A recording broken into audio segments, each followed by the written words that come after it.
ہمارے چینل میں جڑے رہنے کے لیے رفیع اکرم آفیشل کو سبسکرائب کریں اور ہاں پاس میں جو بیل آئکن پہ کلک کریں اور لائک کرنا نہ بھولیں۔ چلتا ہوں۔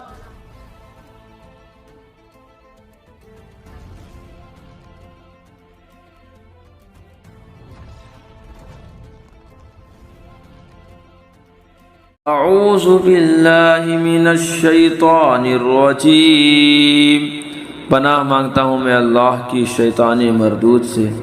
قالوا ان يسرق فقد سرق اخ له من قبل فأسرها يوسف في نفسه ولم يبدها لهم قال انتم شر مكانا واللہ اعلم بما تصفون۔ بھائی بولے اگر یہ چوری کرے تو بے شک اس سے پہلے اس کا بھائی چوری کر چکا ہے۔ تو یوسف نے یہ بات اپنے دل میں رکھی اور ان پر ظاہر نہ کی، جی میں کہا تم بدتر جگہ ہو اور اللہ خوب جانتا ہے جو باتیں بناتے ہو۔ قالوا يا أيها العزيز إن له أبا شيخا كبيرا فخذ أحدنا مكانه إنا نراك من المحسنين۔ بولے اے عزیز، اس کے ایک باپ ہیں بوڑھے بڑے، تو ہم میں اس کی جگہ کسی کو لے لو، بے شک ہم تمہارے احسان دیکھ رہے ہیں۔ قال معاذ الله أن نأخذ إلا من وجدنا متاعنا عنده إنا إذا لظالمون۔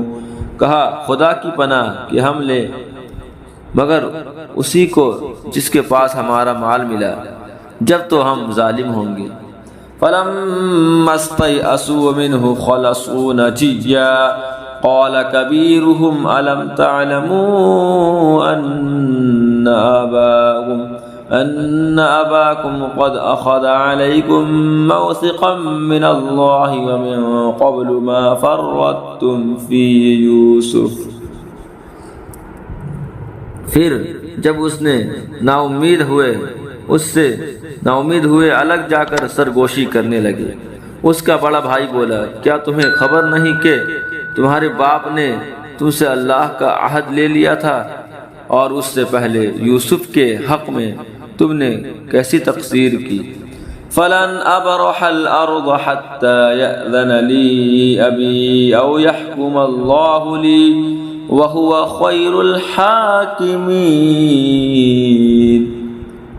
تو میں یہاں سے نہ ٹلوں گا یہاں تک کہ میرے باپ اجازت دے یا اللہ مجھے حکم فرمائے، اور اس کا حکم سب سے بہتر۔ ارجعوا الى ابيكم فقولوا يا ابانا ان ابنك سرق وما شهدنا الا بما علمنا وما كنا للغيب حافظين۔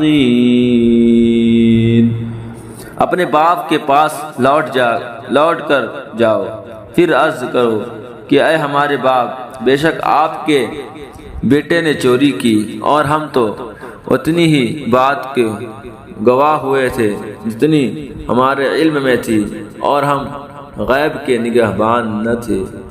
صدق اللہ العظیم۔